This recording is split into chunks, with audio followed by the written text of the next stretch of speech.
Come. Sit. Down. Sit. Down. Stay.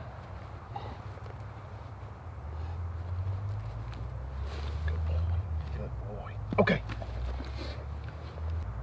In this video, I'm going to give you some tips on how to start the process of fading food out of your training. Let's go ahead and get started.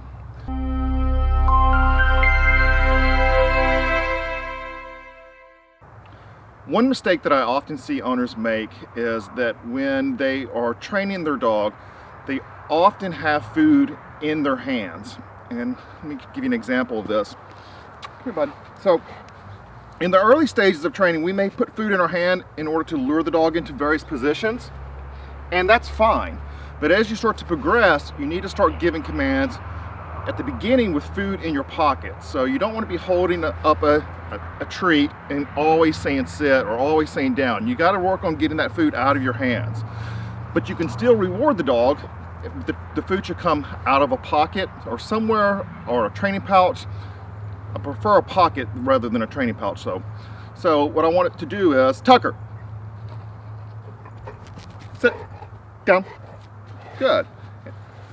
So I'm coming out of the pocket with the reward. Okay, so that's one of the first things that you want to start doing. So don't be training all the times with treat bags in your hand, and you also shouldn't be saying the word treat to your dog. All right, so I see a lot of times owners when they call in the dogs are asking them if they want a treat, where it should be the food should come after a desired command that you want the dog to perform.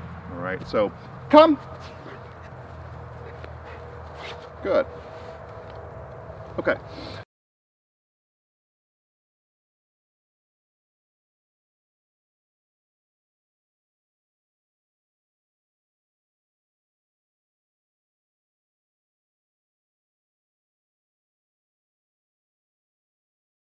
Next thing, you don't have to reward every single behavior.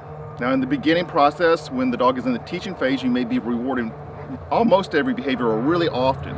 But as your dog starts to progress, you want to start to reward maybe every third behavior or every fifth one.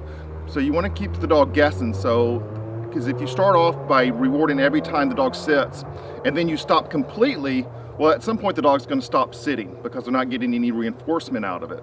So it's really important that you start off by asking sits multiple times and then randomly rewarding that behavior.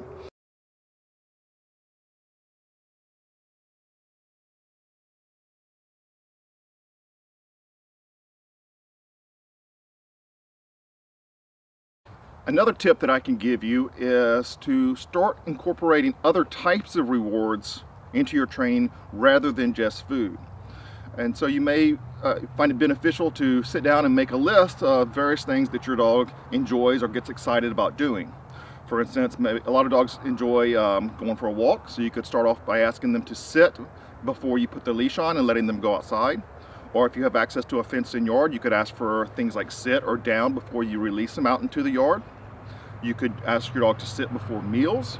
You could ask your dog to sit or down and just for praise. So instead of always just praising your dog all the time, every now and then, sit, just ask for a sit and give them some praise that way.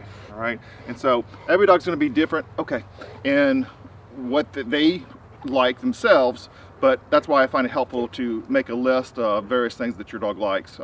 If your dog likes playing fetch with a ball, then don't just throw the ball the whole time. Start to ask for the dog to sit before you throw the ball, or ask the dog to down, ask the dog to stay, come, all these kind of things.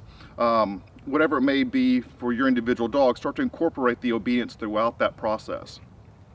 Okay, these are just a few tips that you can start to implement with your own dog, and hopefully you start to see some progress as you start to pull food off slowly. You know, you don't want to be pulling food out of your training program too soon. I find a lot of times people maybe only train with food for a week or two and then they try to get off of it completely.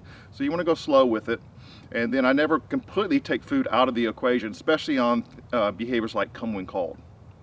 All right, that's it for this video. I'll see you in another one.